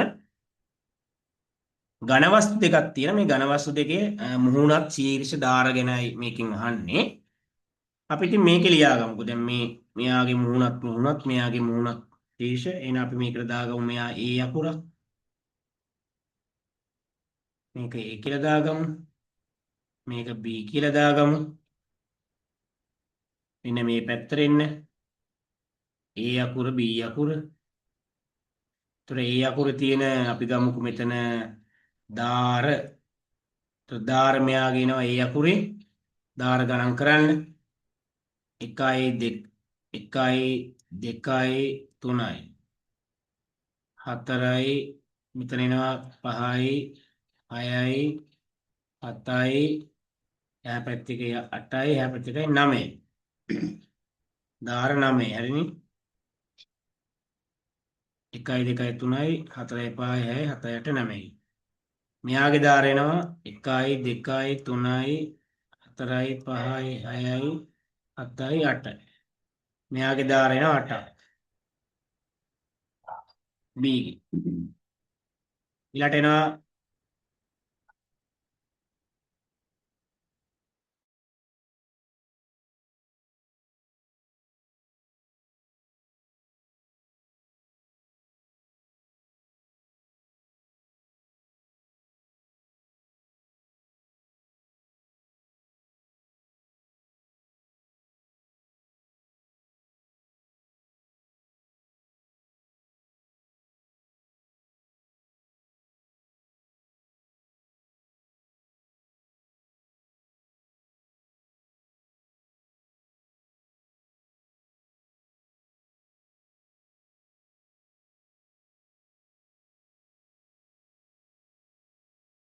ඒ පොඩි වෙලාවක් ගත්තේ මේ වාහනයක් නම් මේ ගෙදර කරන්නේ. ගෙදර ඉතින් පොඩ්ඩක් එලිමහනේ වාහනයක් ගියා පාරේ ඉතින් අර ඔය කඩවඩුවා නම් මම විකුණන එකේ සද්ද නිසායි මම මේක පොඩ්ඩක් නතර කරලා තිබ්බේ. හරි දාර ඊළඟට ශීර්ෂ මුහුණත්. එතකොට ශීර්ෂ ගත්තොත් ශීර්ෂ වැරදීනිශ ආලුජස ශීර්ෂ. ශීර්ෂ ගත්තාම මෙතන එනවා මම වෙන පාටකින් පෙන්නන්නම් රෙඩ් වලින් වගේ. එයාගේ 1යි 2යි 3යි 4යි 5යි එහා පැත්තකයි 6ක් එනවා මෙයාගේ ශීර්ෂ. එයාට මෙයාගේ ශීර්ෂෙන්නේ 5යි පුතා මේ බලන්න 1යි 2යි 3යි 4යි 5යි. දැන් එන පැහැදිලි දැන් අපෙන් අහන්නේ නිවැරදි ප්‍රකාශය මොකක්ද කියලා. ප්‍රකාශයට යන්න කලින් මුහුණක් ටිකක් හොයාගනිමු. මුහුණත් මෙයාගෙනවා මේ පැත්තේ ත්‍රිකෝණය එහා පැත්තේ ත්‍රිකෝණය 2යි. මේ පැත්තේ ඍජු කෝණාශ්‍රය එහා පැත්තේ ඍජු කෝණාශ්‍රය 2යි 4යි. යට ඍජු කෝණාශ්‍රයයි 5යි. ඒතර 2යි 1යි 2යි 3යි 4යි 5යි. මෙයාගේ ඉන්නේ මුහුණත් 5යි. මෙයාගෙත් මුහුණත් 5යි. අපෙන් අහන්නේ ශීර්ෂ සහ මුහුණත් නෑ අහන්නේ නිවැරදි ප්‍රකාශය අපි බලමු. ඝන වස්තු දෙකක ශීර්ෂ ගණන එකිනෙකට සමානයි. හරිද වැරදි? ඝන වස්තු දෙකේ මුහුණත් ගණන එකිනෙකට සමානයි. අන්න නිවැරදි උත්තරේ මුහුණත් ගණන එකිනෙකට සමාන කීනි. ලියා ගන්න. අපි යමු ඊළඟට.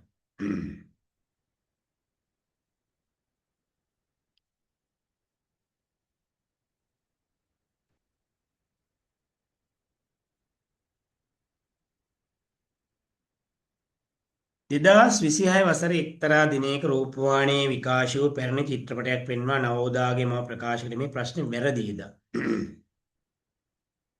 එම චිත්‍රපටය එයින් දශක 7කට පෙර නිෂ්පාදනය කරන ලද්දක් බව ඒ අනුව ලද්දක් බවයි.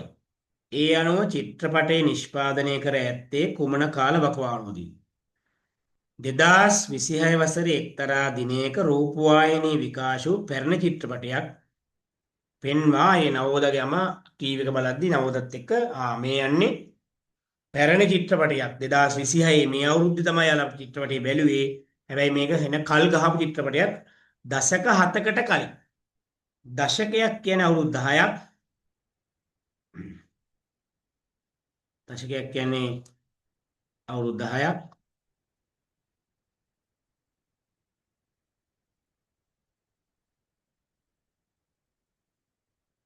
හරිද? දශකයක් කියන්නේ අවුරුදු 10ක්. එහෙනම් අපි 10ක් එක දශකයයි දශක 7ක් තියෙනවා. එහෙනම් 70යි. ඒ 70 අපි එකතු කරමු. එකතු කරමු කලින් මේ පරණ එකක් නේ 2026න් 70ක් අඩු කරමු.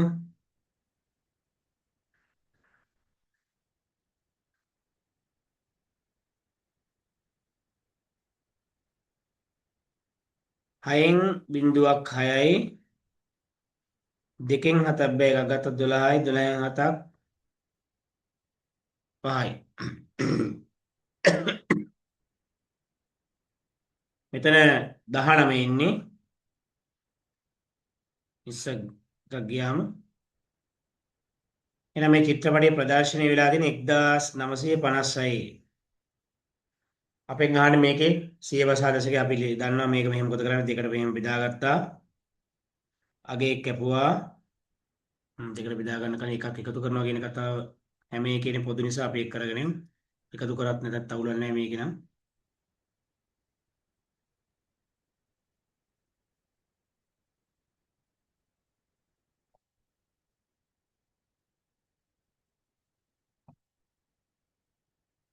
මොකෙන්නේ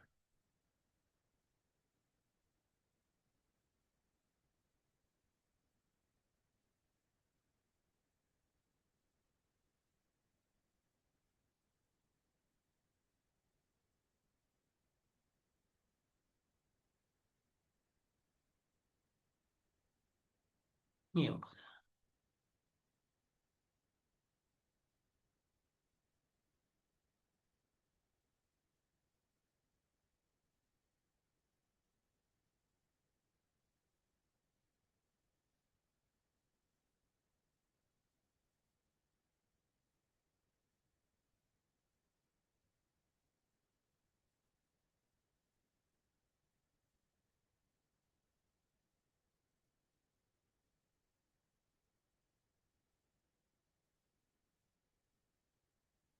ආන්සර් කරන්නේ අපෝ.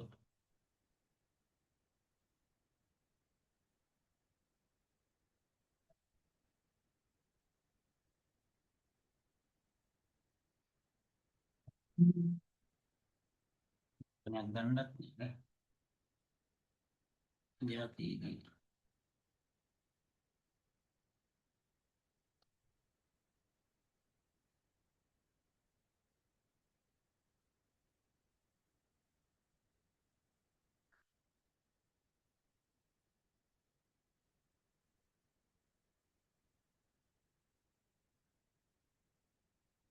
හරි අපි මේකට යනවා එක.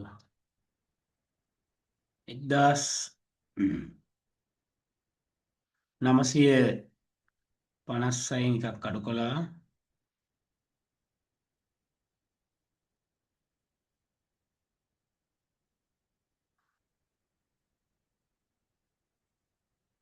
1956 අඩු කරා 1955යි දෙකට බෙදුවා කැපුවා අගේ කැපුව එක එකතු කළා. ඔක තමයි සිස්ටම් එක. හැම ගානක්ම හදන පයින් එකක් 6යි දාන එකක් 20යි. 20 වන සියවසේ 6 වන දශකය කියලා එන්න ඕනේ. එහෙම එකක් නෑ උත්තරය. අන්න ඒකයි ප්‍රශ්නේ තියෙන්නේ. 20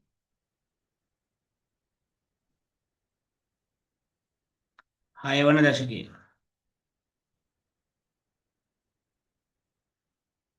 6 වන දශකේ නම් මෙන්න මේ 20 වන සියවසේ අවසාන දශකේ කපලා 6 කියලා දාගන්න. 6 කියලා දාගන්න.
හරි.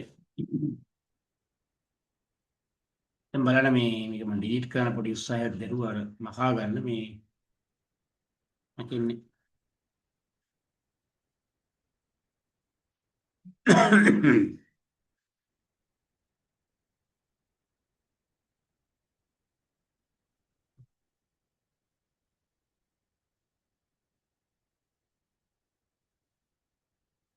රූපයේ දැක්වෙන පිට්ටනියේ හරිමැද දකුණු අතෙහි ඔරලෝසුව බැඳ සිරස්ව සිටි ඉෂාරගයේ ඔරලෝසුවේ වේලාව 9 වන විට පැයකටු උතුරු දිශාවට යොමු වී තිබුණි. මේ අනුව ඉෂාර මුහුණලා සිටගෙන සිටින්නේ කුමන දිශාවටද? රූපයේ දැක්වෙන පරිදි හරිමැද දකුණු අතේ ඔරලෝසුව බැඳ සිටින ඉෂාරගේ ඔරලෝසුවේ වේලාව 9. එතකොට එයාගේ අත පල්ලෙහාටනේ තියෙන්නේ පුතේ මෙහෙම.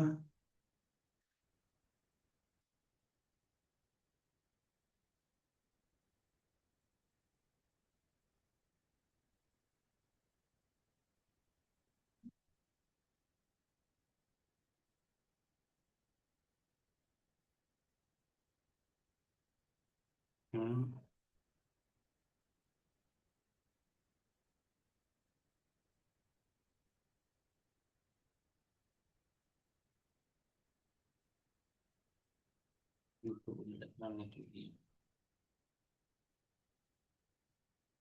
මේ ටූල් එකක් ගන්න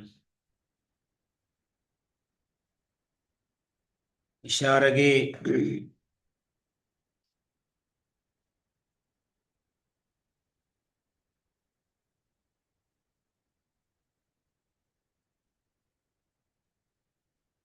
දකුණු අත තියෙන පුතේ මේ පල්ලෙහාටනේ.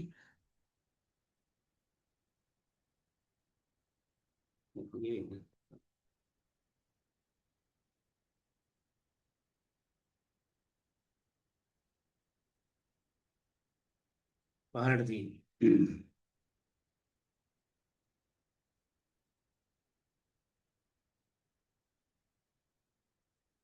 දැන් මෙහෙම දකුණු අත පහළට තියෙන්නේ.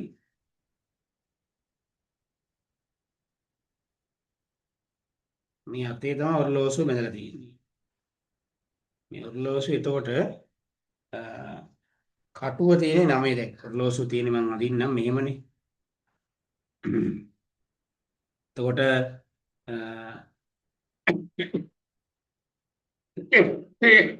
පැය කටුව උතුරු දිශාවට යොමු වෙලාලු තියෙන්නේ. ඒ කියන්නේ ඉෂාර බලාගෙන ඉන්නෙත් මෙහෙම. ඉෂාර බලාගෙන ඉන්නේ මෙහෙම. ඉෂාරගේ අත තියෙන යටටනේ.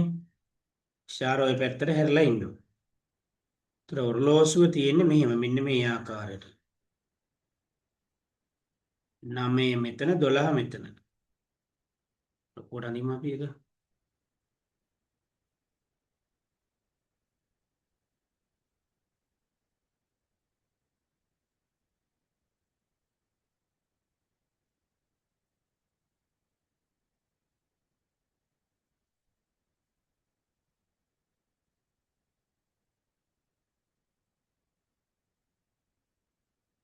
ඔරලෝසුවේ මූණ තමයි මේ ඇන්දේ. 9 එතකොට මේ අතට 12 මේ අතට. එතකොට මේකේ පැය කටුව මෙන්න කොහොම තමයි තිබිලා තියෙන්නේ. ඔරලෝසුව යාගේ අතේ. ඒතර ඒකයි අහන්නේ උතුරු දිශාවට තිබිලා තියෙන්නේ. අර බලන් ඉන්න දිශාවත් ඒ පැත්තමයි. මේනෝ ඉෂාර මූණලා සිටින්නේ උතුරු දිශාවටම. හරිද?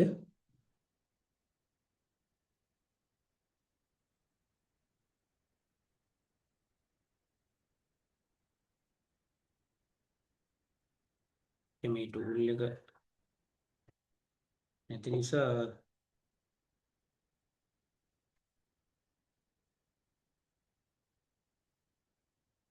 සිස්ටම් වල පොඩි අවුලක් තියෙනවා. ටැබ් එකේ. මේක මකලම තමයි යන්න වෙන්නේ.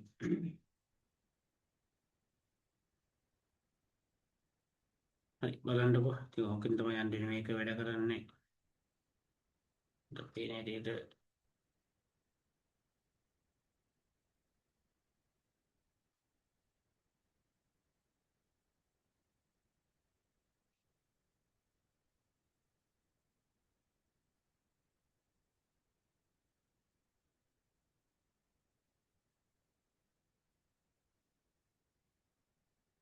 ඒක වැඩ මේ සිස්ටම් එකේ පොඩි අවුලක් තියෙනවා. මේක පාවිච්චි කරමු.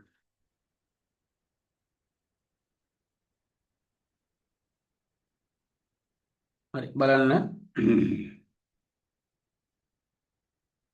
සජීව මාසික වැටුපක් ලබන පූර්ණකාලීන සේවයේ නියුතු රජයේ සේවකයෙකි.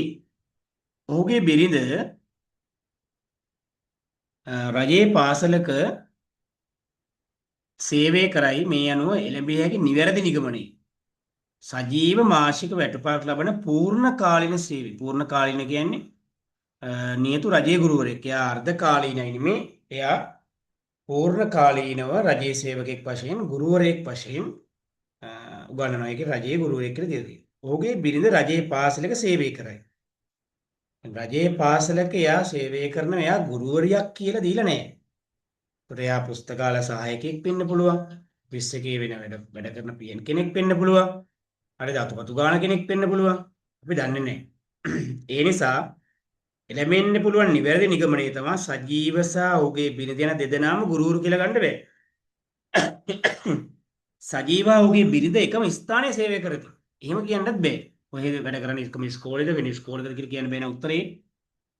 අංක 3ට යන්න පුළුවන් අපිට. පාසලක සේවය කරනවා කියන්නේ.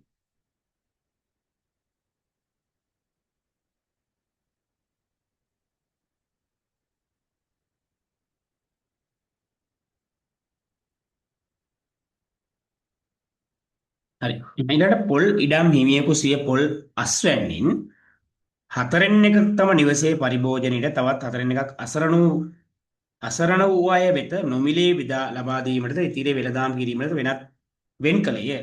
නිවසේ පරිභෝජනයේ සඳහා වෙන් කළ කොටසින් හතරෙන් එක කියන කාලක් පොල් ගෙඩි 15කට සමාන වූයේ නම් මුළු පොල් අස්වැන්න පොල් ගෙඩි කීයද? අහලු දෙන්නේ මේ පොල් ඉඩම් හිමියෙකු සිය පොල් අස්වැන්නෙන් හතරෙන් එකක් තම පරිභෝජනයට. දැන් මේ බලන්නකෝ. එයාගේ පොල් අස්වැන්නෙන් හතරෙන් එකක් හතරකට බෙදලා ඒකෙන් එක කොටසක් ගන්නවලු මොකටද? පරිභෝජනයට. පරිභෝජනයට. තවත් හතරෙන් එකක් අසරණ. මේකෙන් තව කැලලක් එනවා අසරණ අයට. ඉතිරිය වෙළඳාම් කරනවා. මේ දෙකම වෙළඳාම්.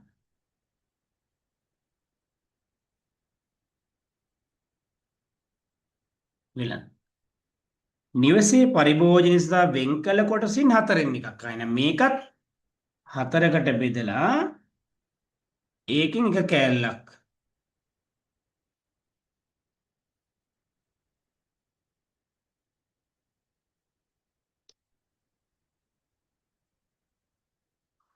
ඒකත් හතරකට බෙදලා එක කෑල්ලක්. පාටක් ගමු වෙන එකක්.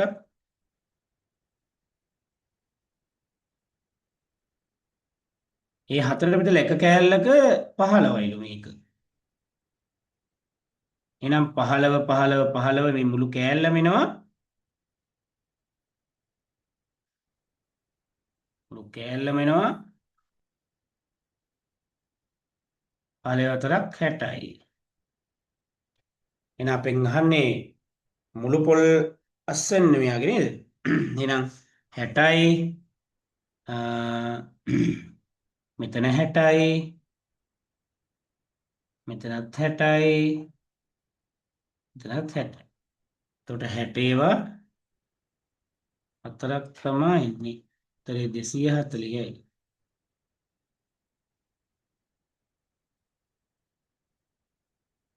හරි.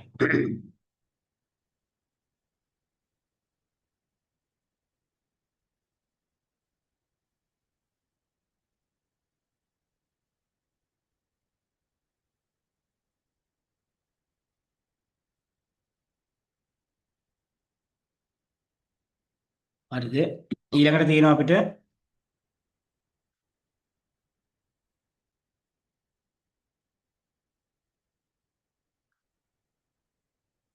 එක්තරා එක්තරා සිසුවෙකු පොතක් කියවනු ලබන්නේ යම් දිනක කියවූ පිටු සංඛ්‍යාවෙන් දෙගුණයක් ඊළඟ දිනයේ කියවන ආකාරයෙනි.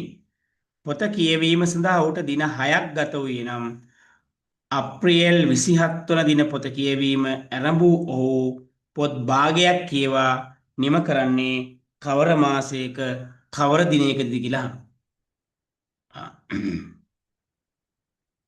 පොත් කියවන ප්‍රශ්නයක් තියෙන්නේ.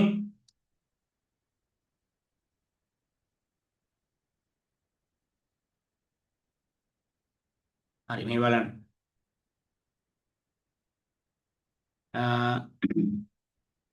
යම් දිනක කියවූ පිටු සංඛ්‍යාවෙන් දෙගුණයක් ඊළඟ දිනේ.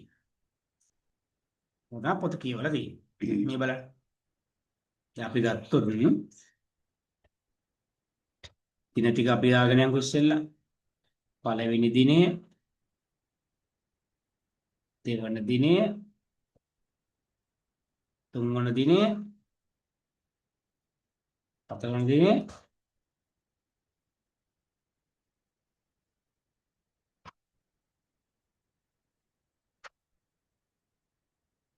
හරි බලන්න.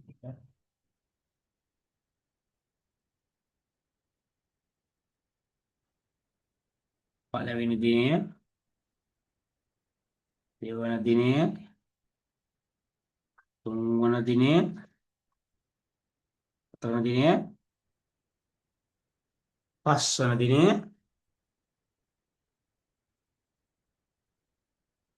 හයවන දිනය. right. ඒතර මෙයා පළවෙනි දිනේදී කියවන ප්‍රමාණයෙන් දෙගුණයක් දෙවන දිනේ කියවනවා. ඒ උදාහරණයක් මේ බලන්න. පළවෙනි දිනේදී මෙයා පිටු දෙකක් කියවුවනම් මෙතන පිටු 4යි. මෙතන පිටු 8යි දෙවෙනි දිනේට වඩා වැඩි. මේකේ දිගුණේ 16යි. මේකේ දිගුණය 32යි. මේකේ දිගුණය එහෙනම් පිටු 64ක පොතක් මේ කියලා දෙනවා. අය ඉවරයි. එතකොට මේ කියවන්නේ 27 අප්‍රේල්. මම උඩින් දාගන්නම්කෝ. අප්‍රේල් 27. මෙයා අප්‍රේල් 28. මෙයා අප්‍රේල් 29. මෙයා අප්‍රේල් 30.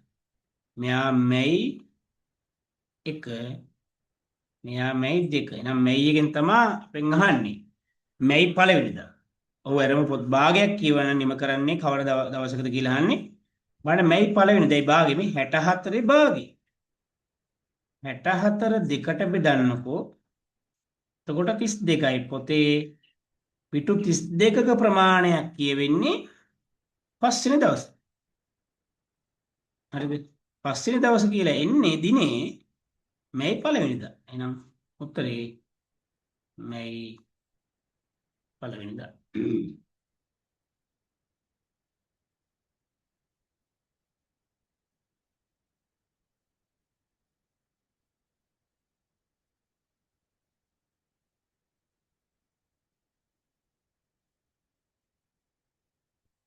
හරි.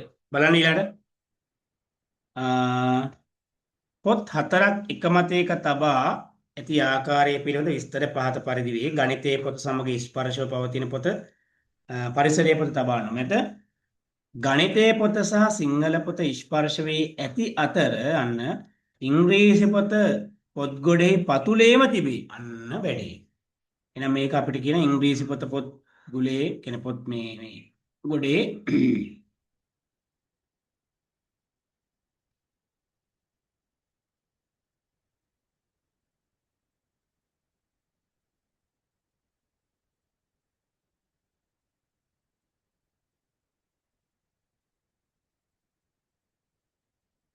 ඉංග්‍රීසි පොත ගොඩේ පතුලේම තියෙනවා.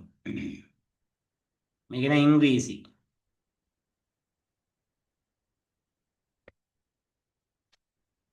මේ ඉංග්‍රීසි පහ පරිසරයේ පොත ස්පර්ශයි. එනම් මෙයා පරිසරයේ වෙන්න බෑ.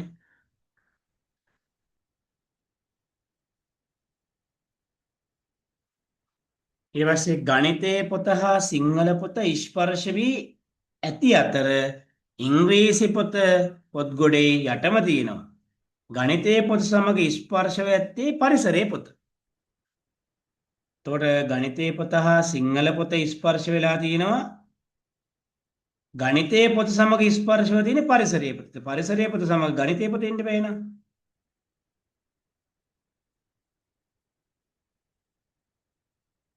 දැන් උඩින්ම ඉන්නේ සිංහල පොත. රයිට් අපෙන් අහන්නේ මොකද්ද? මෙම පොත් ගොඩේ සිංහල පොත පමණක් ඉවත් කළ විට එකිනෙක ස්පර්ශ වන පොත් යුගල මොනවාද කියලා අහනවා.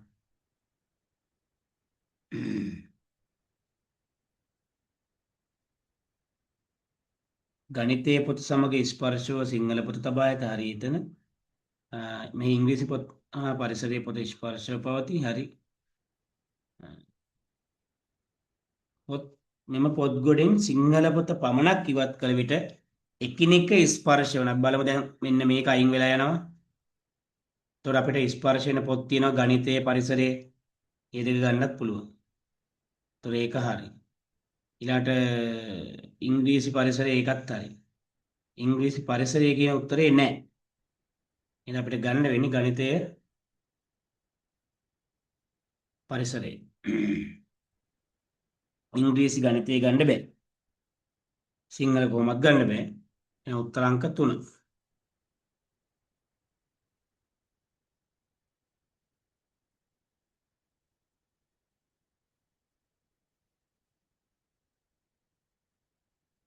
හරි.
හරි මේකේ එදා වැරද්දක් තිබ්බා මම ඒක නිවැරදි කරගන්නකෝ මෙන්න මෙතන එකතු කිරීම දාගන්න කිව්වා.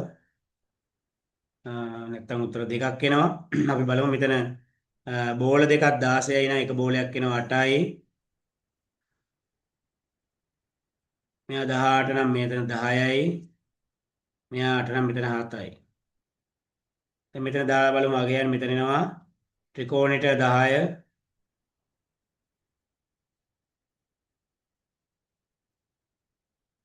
ත්‍රිකෝණෙට 10 තප්පලයක් ඉන්නේ.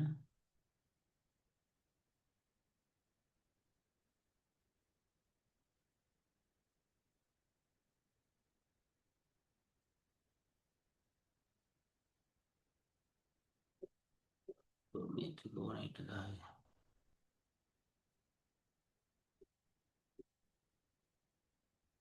ත්‍රිකෝණයට 10 දාන්න පුළුවන්. වෘත්තයට 8 දාන්න පුළුවන්. 8යි 2යි 10 ඒක තමයි හරි.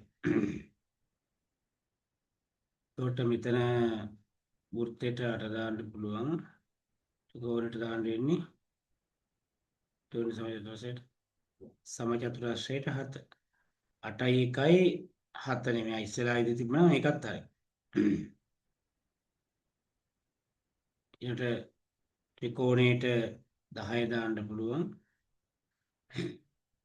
මෙයාට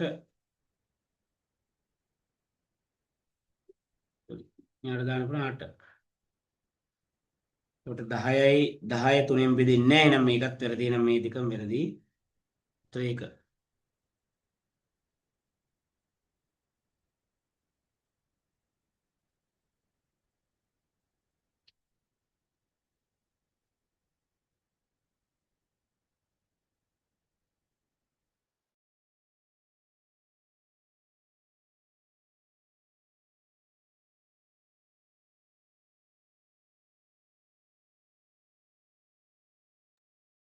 අපි යමු පුතේ ඊළඟ ප්‍රශ්නෙට.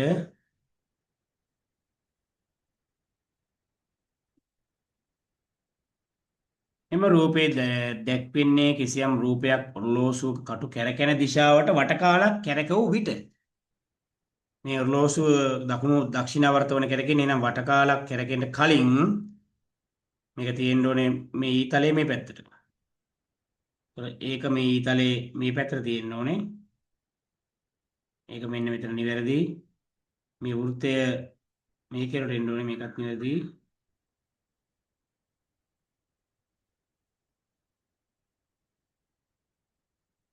හරි.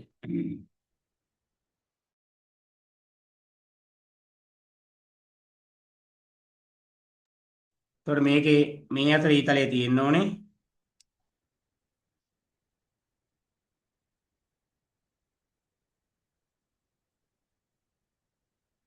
ඔක අනිත් පැත්ත හැරෙනවා. හැරුණාම මේ දැන් මේ පැත්ත හැරුණාම මේ තියෙනේම මේ බෝලෙත් මෙතන තියෙන්න ඕනේ මේකත් මෙතෙන්ට එන්න ඕනේ. ඒතර උත්තරේ එකට යන්න පුළුවන් ඒක තමයි හරි. අනිත් එකක්වත් හරියන්නේ නැහැ. 28 බලමු ඉක්මනින් හදමු.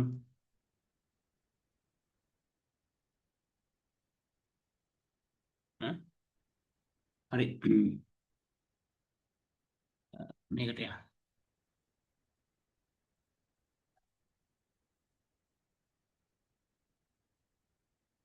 ප්‍රශ්නාංක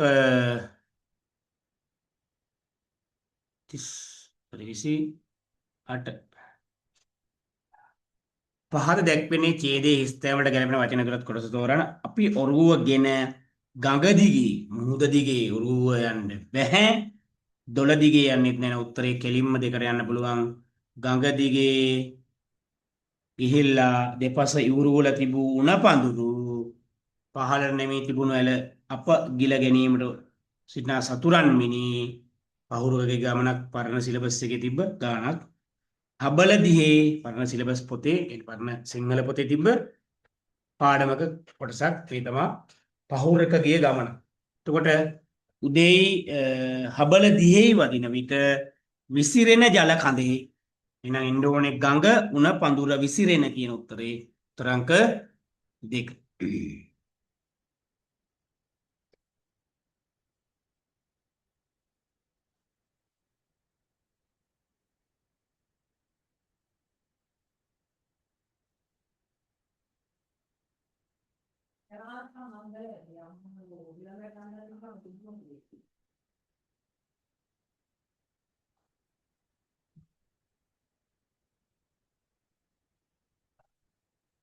අද කරන්න